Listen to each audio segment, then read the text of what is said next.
Assalamualaikum warahmatullahi wabarakatuh. Perkenalkan, nama saya Nanda Khairuddin Tanjung dari Prodi Teknologi Informasi dengan NIM 2421200034. Nah, di sini saya akan melakukan proses instalasi Linux pada komputer saya. Nah, apa sih tujuan kita menginstal Linux pada komputer kita? Nah, tujuannya itu adalah agar kita memahami cara kerja sistem operasi dan juga kita dapat memahami cara kerja pembagian partisi, baik itu menghapus partisi, mengubah partisi, dan membagi partisi. Nah, kemudian kita bisa agar kita memahami bagaimana cara pengaturan di dalam mode BIOS untuk mengubah proses booting ataupun bootloader yang akan dilakukan oleh komputer kita. Nah, langsung saja kita ke videonya. Nah, sebelum kita melakukan instalasi Linux pada komputer kita, kita harus menyediakan ataupun mendownload file Linux itu sendiri. Kemudian kita harus mendownload yang namanya aplikasi Balena Etcher. Nah, seperti ini tampilannya. Apa sih kegunaan Balena Etcher ini? Fungsi Balena Etcher ini adalah untuk memasukkan proses booting Linux ke dalam flash disk kita agar dapat menjadi sarana sebagai booting untuk melakukan instalasi Linux pada komputer kita. Nah, di sini kita pilih flash. Langkah pertama adalah kita pilih flash from file. Kemudian kita pilih file yang telah kita install tadi, kita download tadi, kemudian kita open. Lalu di sini kita select target. Kita pilih target yang akan kita targetkan, yaitu kita masukkan flash disk kita, kemudian kita pilih flash disk yang tadi, kemudian kita select, lalu kita lakukan flashing. Nah, dalam proses flash ini akan memakan cukup lama waktu, jadi saya akan melanjutkannya ketika proses flash telah selesai. Nah, di sini proses flashingnya telah selesai, kemudian kita langsung close saja. Kemudian kita coba lihat, kita bagi terlebih dahulu partisi yang ada di dalam komputer kita. Di sini saya telah menyiapkan partisi. Saya bagi partisi menjadi 25 GB untuk file Linux-nya. Namun jika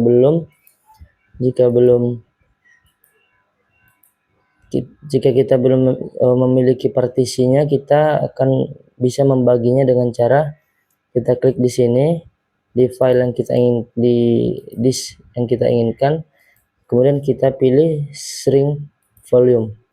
Nah, di sini kita bisa mengcustom ingin berapa giga kita buat untuk file Linux-nya. Nah, di sini saya menggunakan 22 giga untuk file Linux saya. Kemudian kita bagikan. Nah, di sini akan langsung terbaca. Namun statusnya di sini adalah unallocated. Nah, di sini kita berarti sudah berhasil membagi partisi. Kemudian langkah selanjutnya adalah kita restart dan kita matikan komputernya, kemudian kita masuk ke dalam mode BIOS. Di sini laptop saya untuk memasuki mode BIOS itu menggunakan F10. Kita akan spam F10 sampai masuk mode BIOS-nya.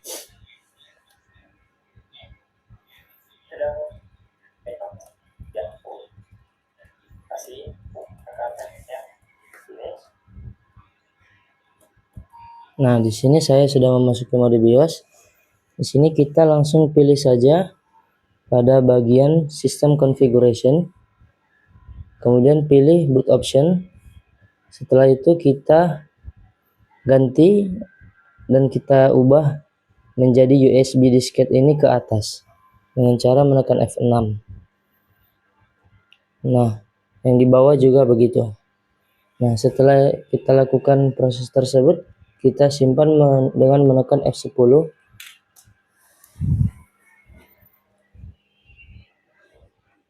Setelah itu komputer kita akan membaca booting flash disk yang telah kita masukkan tadi untuk melakukan booting pada komputer kita. Nah, di sini kita ada beberapa pilihan menu. Di sini kita langsung pilih Start Linux Mint 22.3 Cinnamon. Kita enter.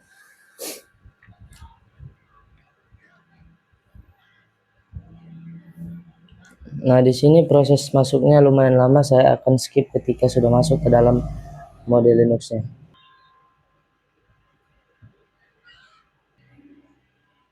Nah, di sini kita telah memasuki Linux yang ada di flash disk kita tadi.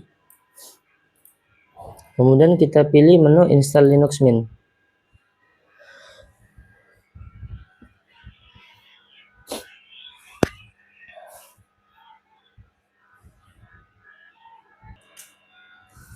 Nah, di sini kita sudah masuk ke menu installnya. Kemudian di sini saya akan memilih bahasa Indonesia agar lebih gampang dimengerti. Kemudian kita lanjutkan. Setelah itu ini kita lanjutkan juga. Nah, di sini saya akan menyambungkan ke WiFi saya.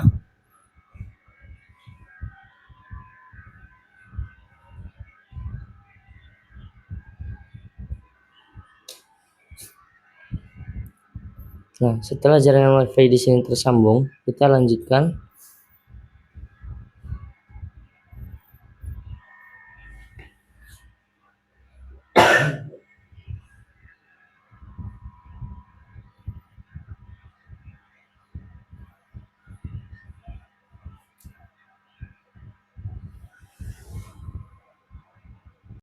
Nah, selanjutnya kita centang di bagian ini, pasang kodek-kodek multimedia, kemudian kita lanjutkan.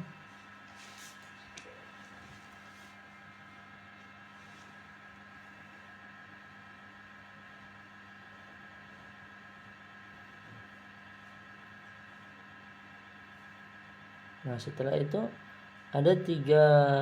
kita diberikan 3 opsi, yang mana opsi pertama itu pasang Linux Mint bersama dengan Windows Boot Manager. Kemudian dan yang kedua itu adalah hapus disk dan pasang Linux Mint. Berarti ini hanya kita akan menghapus seluruh file yang ada di dalam hard disk kita dan kita hanya dapat menggunakan Linux saja. Nah, tapi saya tidak akan menggunakan ini karena saya ingin melakukan agar Linux dan Windows dapat dipilih ketika kita menghidupkan komputer. Di sini saya akan memilih yang di sesuatu yang lain, atau kita akan memasukkannya ke dalam partisi lain. Nah, kita lanjutkan. Nah, di sini tadi ada partisi yang sudah saya siapkan tadi, partisi ataupun ruang kosong, namanya ruang kosong di sini. Kemudian kita klik tanda plus. Setelah itu kita tidak perlu merubah apapun yang ada di sini, kita hanya cukup menambah garis miring pada bagian titik kait. Lalu kita lanjutkan.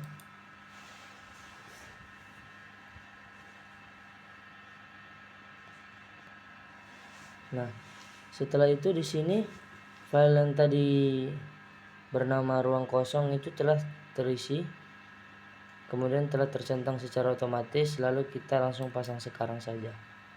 Lalu kita lanjutkan. Kemudian kita pilih lanjutkan saja. Kita masukkan nama kita dan password yang kita inginkan untuk masuk ketika kita masuk ke dalam Linuxnya. Di sini saya akan membuat nama saya.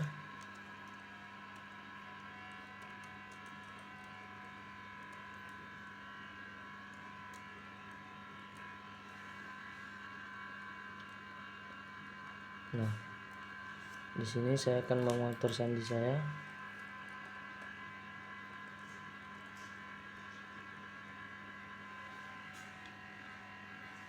Lalu kita langsung lanjutkan saja. Kita pilih memerlukan sandi untuk masuk, lalu kita lanjutkan.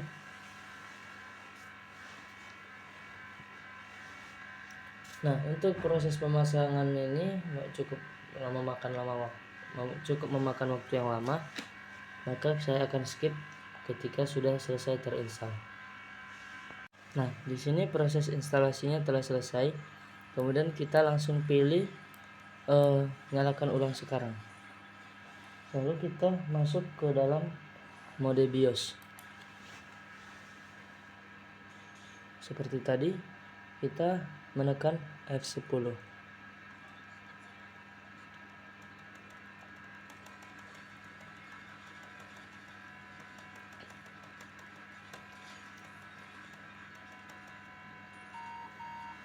Nah, di sini kita kembali ke sistem configuration, lalu kita pilih boot option. Kemudian kita pindahkan kembali yang OS ke atas. Dan juga yang di bawah begitu juga. Di sini kita pilih yang awalnya Windows, kita tukar menjadi Ubuntu. Kita pilih F5, kita turunkan Windowsnya, kemudian kita save dengan F10. Nah, setelah itu kita save lagi dan kita tekan yes. Nah, saat komputer mati kita langsung cabut saja flash disknya karena proses bootingnya telah selesai dilakukan. Nah, di sini dia akan memberikan opsi. Kita ingin masuk ke Linux atau ke Windows. Di sini kita pilih ke Linux terlebih dahulu. Apakah berhasil? Jika berhasil, Linuxnya akan terbuka.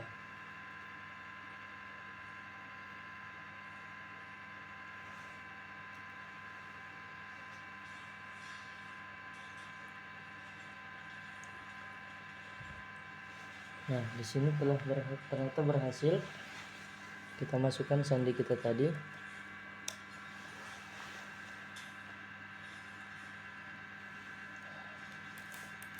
Nah, di sini ini membuktikan bahwasanya proses instalasi kita telah selesai. Kita bisa menggunakan Linux tanpa menggunakan flash disk lagi, ataupun kita sudah menginstal ulangnya.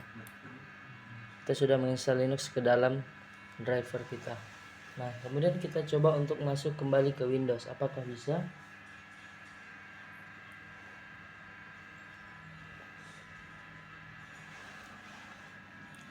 Kita pilih yang Windows Boot Manager. Kemudian kita enter.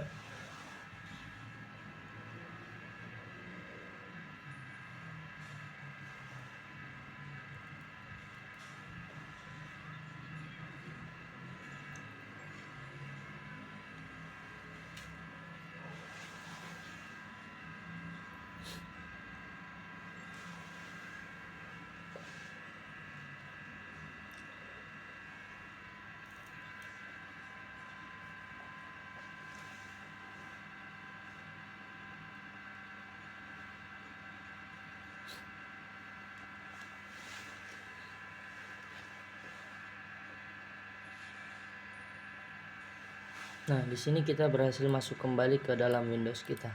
Nah, dengan ini selesailah sudah proses penginstalan Linux kita. Kembali lagi ke mode kamera. Nah, di sini saya akan menjawab pertanyaan yang telah diberikan oleh Bapak. Yang mana pertanyaannya yang pertama itu adalah apa yang dimaksud dengan virtualisasi. Nah, virtualisasi itu adalah teknologi yang memungkinkan suatu komputer itu menjalankan beberapa sistem operasi secara bersamaan. Seperti contohnya kita menggunakan sistem operasi Windows, tetapi kita bisa menjalankan sistem operasi Linux di dalamnya.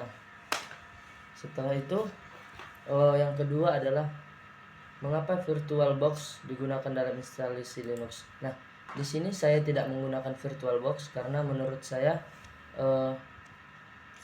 jika menggunakan VirtualBox, kita saat menjalankan sistem Linux itu akan lebih lambat dan tidak maksimal pengerjaannya. Kelebihan dari Linux ini sendiri itu dia lebih. Yang ketiga itu adalah apa kelebihan Linux Mint dibandingkan dengan sistem operasi lain. Nah, Kelebihannya itu Linux itu lebih ringan dan stabil. Kemudian antarmukanya itu lebih familiar dan mirip seperti Windows. Dan kita bisa memilih tema-tema dan menyesuaikan tema seperti yang kita inginkan. Kita bisa mengkontrol apa yang kita inginkan, seperti apa tampilan yang kita inginkan. Nah, apa sih perbedaan instalasi virtual machine dan dual boot? Nah, perbedaannya itu ada pada pertama itu ada pada aspeknya, yang mana ketika perbedaannya ada pada aspek lingkungan. Nah, yang mana virtual machine ini ataupun virtual box ini berjalan di dalam OS lain. Misalnya dia berjalan di dalam Windows dia berjalan di dalam Windows sebagai host yang menjalankan Linux. Nah, tetapi jika dual boot itu dia langsung ke hardware-nya dan tanpa perantara OS lain. Namun kita bisa memilih kita ingin menggunakan Linux atau menggunakan Windows.